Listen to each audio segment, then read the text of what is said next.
Okay, very good afternoon to the alumni of the ERM program as well as to members of the public. Today we're going to do the community event for the second quarter of 2021. For the folks who are tuning in from the public, this is an event that I conduct every quarter for students who have already completed my program, and it contains some advanced concepts as well as some of the portfolio summaries that we have so that they know what the program is going through. Okay, and let's jump over to the overview. So the overview of our program today is that we're going to have an update for the ERM program. I'll be running through the performance of 21 batches of students. All right, so it's the overall performance of our program. I will then run through the best and the worst ERM portfolio with an emphasis on the worst ERM portfolio because my personal belief is that you can learn a lot more from your investment mistakes than your investment portfolios that actually hit a home run. Okay, and then we will study a new factor known as family firms. All right, so where you can probably have a glimpse of how we make decisions within the ERM community. And finally, I'll be spending just about 5 minutes of our time to talk about course refresher information, where we invite alumni to come back to have a refresher course, right? Definitely a very affordable price. Okay, so let's begin with our portfolio review. And this is a discussion on how we fared up to 22nd of June 2021. So this is an overall performance where we look at 21 batches of students since I've started the program in 2018. Okay. All right, and the performance for all our batches, it's around 6.13%, okay, and currently our portfolio contains 70 stocks yielding at about 5.06%, and it includes batches that's been hit by the pandemic, okay. So with an overall performance of 6.13, it's probably not very overwhelming, but I'm going to show you how it compares with the STI. So if you look at the STI, right, you will notice that our performance is around 6.33%, whereas the portfolio overall since 2018, we've done about 19% overall. All right, so we've done 3 times better than the STI, and we did it with a much lower beta. So we've done it with a market risk that is about 80%. 80% or 20% lower than the rest of the markets. Okay, our expected shortfall, which is how much we are expected to lose on a really bad month out of 100 months, is about 17.75%. All right, okay, and the only time that we have been underperforming the rest of the market, we've basically outperformed in 2019 and 2020, where we've got a solid round of performance against the STI, even on a pandemic year actually. Okay, but we've been slightly behind this year in 2021, and the reason is because we've not been investing in the Temasek restructuring plays. Our factor models have been filtering out the companies with basically better characteristics, and so it was unable to account for the fact that Temasek can react by restructuring these companies aggressively. So we couldn't capture that upside yet at the beginning of the year, but that gap has since narrowed. So we've got about 9% this year in 2021, and we're slightly behind the STI by about 1%. Okay, I hope that by the end of the year, we would be able to dramatically outperform.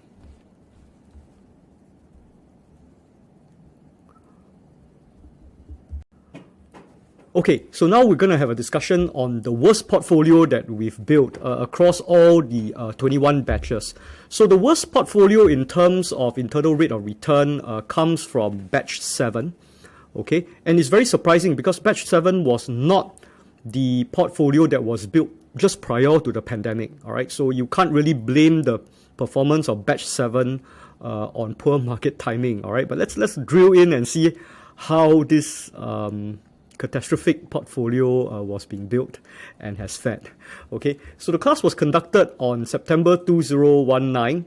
Okay, backtesting in those days was done by Bloomberg, and the stock selection was done manually using Zignite and Excel. Okay, now those days we've only performed 5 and 10 year backtests. Okay, we've not performed the 3-year and 1-year backtest due to time.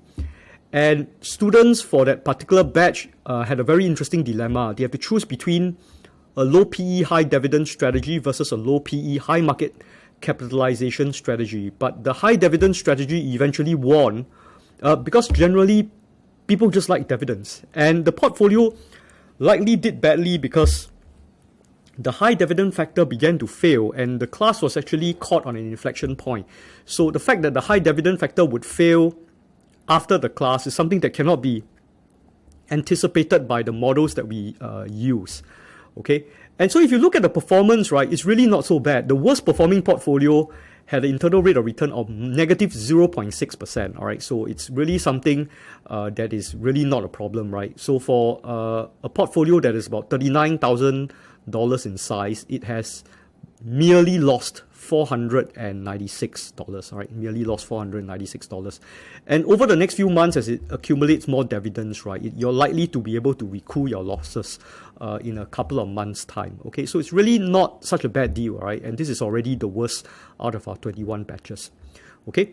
So let's drill into some of the decisions that we made, okay? And I think I just like to focus on the two worst decisions we made for the program.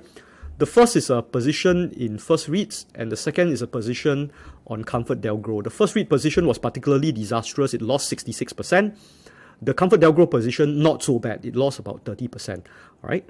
And the First REIT decision was because the students ignored the reputation of the sponsor, and we became attracted to the 8% yield. All right. So even the analyst was on the student side. It had a target price 20% higher than the market price. So we can't really blame the class, all right? Even the analyst report thought that First REIT would do well in the near future, okay? Now, what's funny is that if the students had not voted for the dividend strategy for that particular batch, things would be very different for this batch of students. It might not become the worst portfolio because First REIT doesn't have high market cap and it would have been discarded by the model, all right? However, ComfortDelGro was the second worst investment. This was forgivable because no one foreseen the pandemic. In fact, the notes say that the students thought that Comfort was an oligopoly and it was developing its business overseas, all right, at the time. So there was a lot of potential. It was not clear how disruptive Grab was at the time, okay? And once again, you know, when we make a decision in the ERM course, we do refer to what decisions the analysts have also made. And the analysts also had a target price above the traded price at the time, okay? Yeah, and also 4.23% dividends was also quite attractive, okay? So these are the two worst decisions we've ever made as a program, okay? And here are some learnings that we have from batch 7, all right? We're super surprised that the worst portfolio was not batch 11, all right, which was built just prior to the pandemic crash. So you can't blame market timing, okay?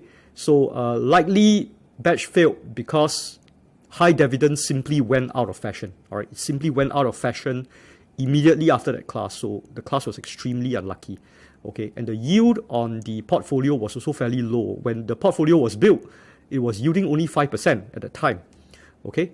Now, another possibility was that the class was too lenient. For every 4 stocks given to them, they only rejected 1, all right? So actually, if you look at the way the course has evolved, right, these problems have more or less ceased to happen because now we involve a large number of factors using our new Z scoring model, okay? So it is more robust to changes in investment trends, right? So in the future, for example, the dividend factor, even if it fails, I still have 3 factors like momentum and value, like that could actually push the model to succeed in the future, all right? So it's not so bad. And we obviously do more thorough backtesting. We backtest 1, 3, 5, 10 years. And yeah, in our latest program, we're very strict. We actually get students to read the analyst report very carefully and buy only 1 stock for every 2 stocks that's been offered to them, all right? So the program has evolved and we've become very, very sharp, okay, when we actually select our portfolios, okay? And this is more or less summarized the worst portfolio that we've done as a program. So now it is time to look at the best portfolio that is actually batch 12, okay? And of course, batch 12 is a very lucky class. The class was conducted on March 2020. There was not much insight on how the portfolio has won because basically you invested at the bottom of the pandemic crisis. So you can't lose, okay?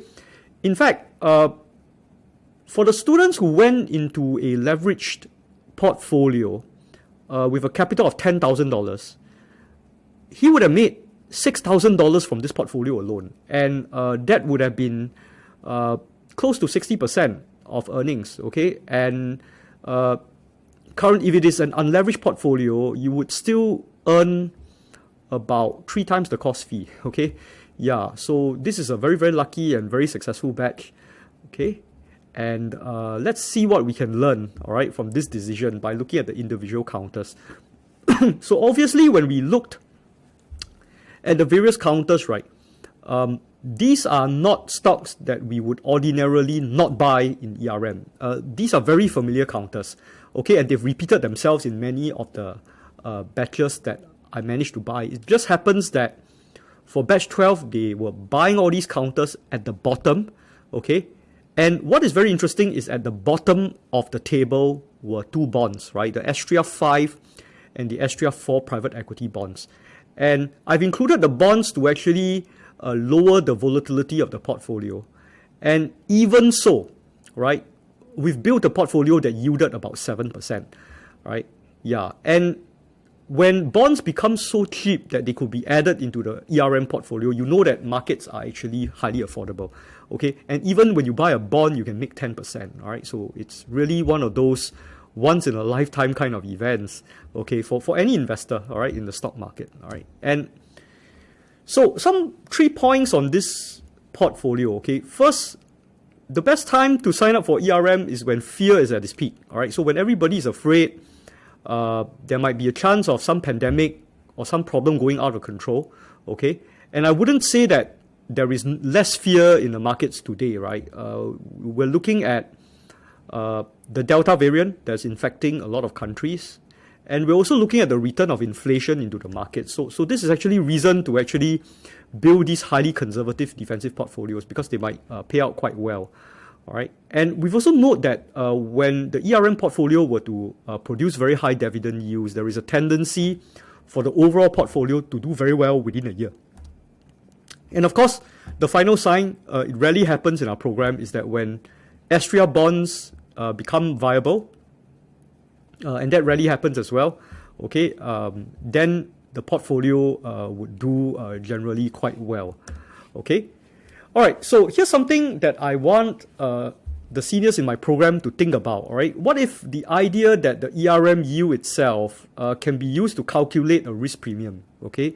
So the early retirement masterclass, we take the dividends of the portfolio that's built by a batch of students, we minus off the 20-year bond yield, all right? You will get a number that might be a useful predictor of how well the portfolio will do within 1 year, okay? All right, so I only have 2 data points right now. For batch 7, right, the risk premium was 4.81 minus 1.95, so it's only 2.86%, and so it didn't do that well because this number is quite low. But when the risk premium was about 5.33, all right, that's above 5%, then that batch would turn out to be the most successful batch in the entire program, okay? And right now, I'm only offering 2 data points. I'm doing more research in this area for every batch of students that I graduate, right? It might point to some fundamental truths about equity markets, right? Not just in Singapore, but maybe around the world, okay? Okay, and so basically, we're done with the portfolio review. In the next section, we are going to talk about the study of a new factor, all right? And this is for people that have attended my program, and now we are really going into uncharted territory. And for today, we're going to discuss a new factor called family firms, okay? And the genesis of this is that the blog reader directed me to a podcast that has this idea that family firms are superior investments compared to other enterprises. The idea is that private enterprises tend to be under a lot of pressure from Wall Street. There is a lot of short-termism in their business practices, but family firms don't have that problem because it is owned by a very wealthy family, and the wealthy family can actually look at a very long horizon and make the right decisions over time, okay? Right, and of course, not all factors are accounting related. Family firms have to be research bottom-up, so you need to Google to find out what firms belong to a particular family or where the family have a very strong influence. Then you have to tabulate it on the table, all right? So fortunately, I was able to generate this table very quickly. There's already a lot of work done by other people on it. So here are candidates. All right. So for the Sirivada Nabakti family, all right, which is the I think the Charoen group, okay, we've got Thai Beverage and Fraser's Logistics and Commercial Trust. And then we've got the Keswick family that owns the Jardine group of companies. We've got Dairy Farm, Hong Kong Land, and Jardine Matheson. Okay, there's the Wealthy Kwok family that owns Wilmar. The Wee family owns UOB and UOL, and the Lim family, right, that owns Genting Highlands. So this is actually 9 of the largest firms in Singapore, and it's a very good set for us to do back testing on, right? Because this is 9 out of 30 companies, right? So we can actually use Pi Investing to do our back testing that's been taught in class. Okay, so here's a good update for the people who are fans of piinvesting.com. Ivan has recently developed the ability to basically save your backtest into a comma separated value file. The comma separated value file can be downloaded into your PC, and then you can import it into future backtests on piinvesting.com. So what I've done is that I took the STI components, I basically crossed out those that do not belong to family firms, leaving only family firms on this diagram, on this slide over here. Okay, and I encourage you to play with the import and save commands on Pi Investing to allow that to happen. All right, so what we can do is, okay, so I've basically saved the Excel CSV, and what I'll do is that these 9 stocks, the file that contains the ticker symbols for these 9 firms will be shared with the people within the Facebook group, all right, once this video comes out. Okay. All right, so this is the most important page that everybody in the program is trained to look at. So what we did was we took a baseline of the 30 counters on the STI, we back tested it for 1, 3, 5, and 10 years. And we did the same for the 9 family firms, all right, for the 9 family firms. Okay, and we find that the family factor has only started to work 1 year ago, where you have a superior Sortino ratio, right? For the 3-year, 5-year, and 10-year back test, the Sortino ratios were actually worse than the rest of the STI. So we cannot conclude that family firms outperform the Temasek Link companies in the STI, right? And for the very sharp student who follows my program, you realize that, in fact, the Temasek Link companies do better than family firms, all right? And that's a very Singaporean thing, right? Yeah, and you can also independently verify these back tests on your own. Okay, so in summary, okay, family-owned enterprises failed as a factor when we transplanted this strategy into Singapore.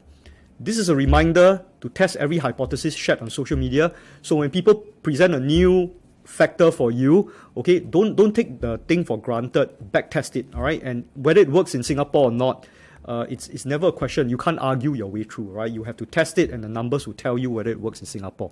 All right.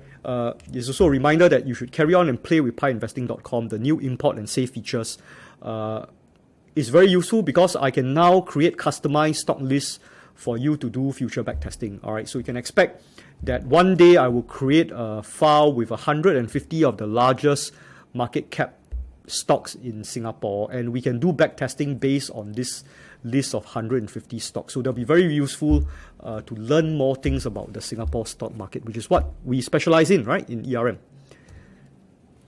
Okay, and that's basically the end of all I have to say to you for the community program. All right, I'm now going to go through the course refresher.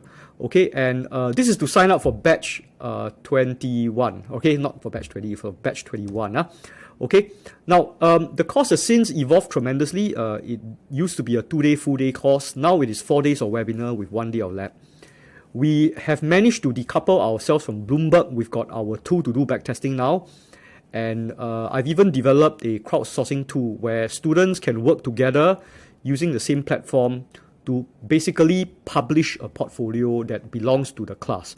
Okay, so this is a very highly evolved kind of program that you will not find in any other provider. In fact, you won't even find this in NUS, all right, or any master's degree program, all right? So, okay, and our next timing is on the 24th of August, all right? For people that have already attended one round of the program, future programs and refreshers, we try to keep it affordable, all right? $428, okay? And you can sign up on the link here, okay? You just take note of this link and just sign up over there, All right, and you'll be treated as a student of that program. You're entitled to all the materials there, okay, because you're already part of the community. Okay.